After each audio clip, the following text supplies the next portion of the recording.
Does Neil Sedaka play Sudoku? If he does he play to the sound of cicadas while sipping Sambuca in southern Sedona? Does he call up Madonna and Robert De Niro to come for canasta or even some Uno, then afterwards, hopefully, maybe, Sudoku? And Kiki D? Would she?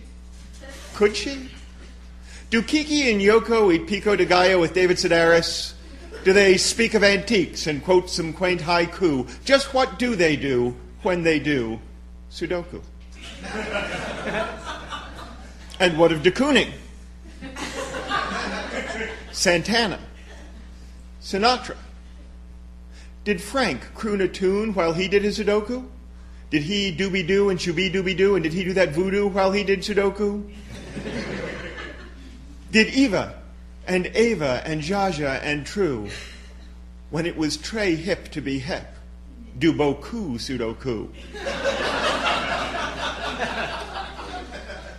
Did Chico and Harpo and Zeppo and Groucho and even old Gummo watch Silvers do Bilko while they did Sudoku? Count Dooku and Luke long ago far away when they went to Naboo did some space Sudoku. And fluky but true, I've heard that Camus, when he did Sudoku, wore a toque from J. Crew. Who knew?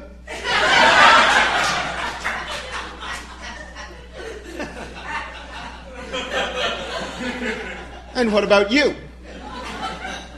When you wait in a queue or you sit in the loo, do you curse the time through or do swift Sudoku?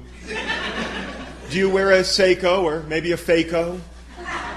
Do you practice Kung Fu or watch Scooby-Doo? If you do Sudoku, when you do Sudoku, do you ever feel cuckoo like you've got a loose screw or perhaps even two? Is that you?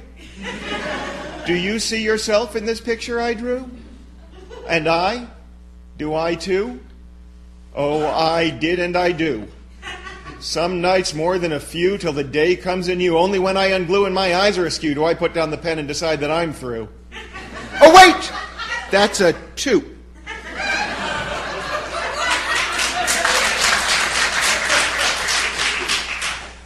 Thank you. I don't know why I can't let this go. I can't let these things go. I don't know why. I have to confess. I wrote that poem with a friend of mine, a man named Alex Bernstein, a very funny man. He writes jokes you wind up humming on the way home after the show. When I first met him 20 years ago, I knew we were going to be great friends because he had 2 dogs named Henny Young Dog and Stanley Myron Handle Dog. And he and I wrote this poem together. We went back and forth by email with it until I was comfortable, and I decided I was going to do it. And I went to dinner at the home of my dear friend Jas Milam, a wonderful painter. She does paintings you can dance to. And I was having dinner with Jas and her husband Cliff and her kids Molly and Max, and they have a basset hound named Arslonga and a hamster named Vita Brevis. And we were there with my wife, whose name escapes me at the moment. And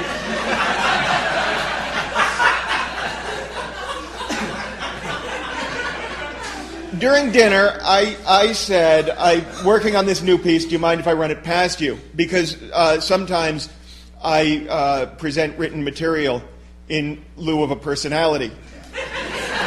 And parenthetically, let me just say that in lieu of means instead of. If you've been using it interchangeably with in light of, people like me have been judging you harshly. When a writer or a performer sits at your dinner table and says, may I run a piece past you? You will have no option but to say, okay. But what the writer-performer will hear is, yeah, that'd be great, thanks. So Jas and her husband said, yeah, that'd be great, thanks. And I ran the poem. And afterwards, they were very nice, and Cliff said, how do you remember all those words? And Jas said that it sounded like Dr. Seuss. And then they were done stroking me, but I was not yet done being stroked. So a sort of an awkward silence settled on the table. And in this silence, Max, their son, said, "Anakin! Anakin!" And nobody said anything, because we just ignored it. That's what you do when kids spontaneously develop Tourette's syndrome. You just let it go. But he was looking right at me when he said it. So I said, "What?" Because I'm good with kids. And he said, "Anakin went to Naboo with Dooku. Luke wasn't even born yet." And he rolled his eyes like a physics professor who has just heard you use parsec as a measurement of time. Or a pompous, overeducated storyteller who has just heard you say, "take a different tact," when you meant take a different tack. My point is, he was judging me harshly. And I said, "Oh, thank you, Max. I'll look at doing a rewrite. Because I feel that kids should know that it's okay to correct adults, and you're no longer allowed to hit." But even as I said it, I felt this wave of self-loathing and despair. Because I knew I was not going to change it. I was going to leave it exactly the way I wrote it, and nobody was ever going to know aside from me, and I'm an atheist. Come with me. I do not believe in any conventional, traditional, Caucasian, bearded deity.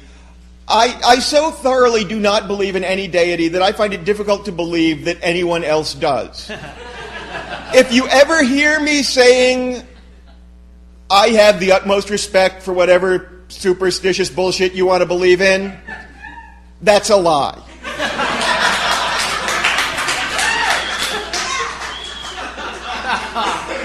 However, I will tell you as a simple matter of fact that at the very epi-middle of at the pithy core of the universe, at the heart of where the Big Bang happened, there is a single eye that is unwaveringly, unblinkingly focused on my flaws.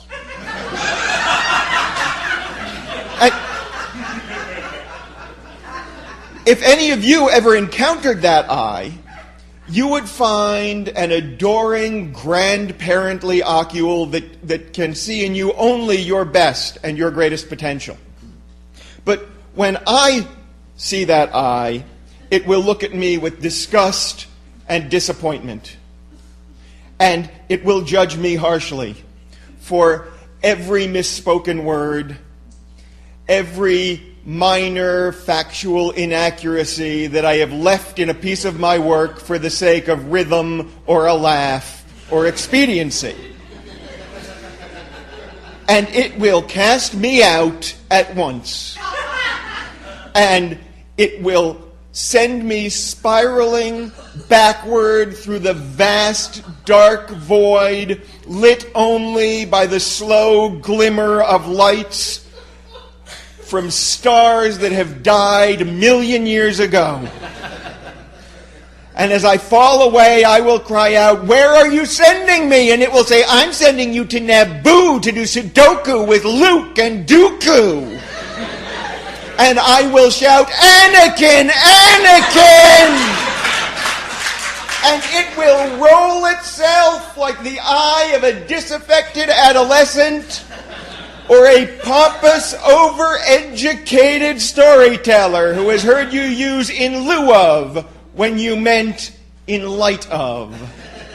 And as it closes itself, and I fall away, and it vanishes into the astronomical distance, and I know that I am truly and entirely alone in the great clockwork cosmic dark, I will say, "Why can I not let these things go?"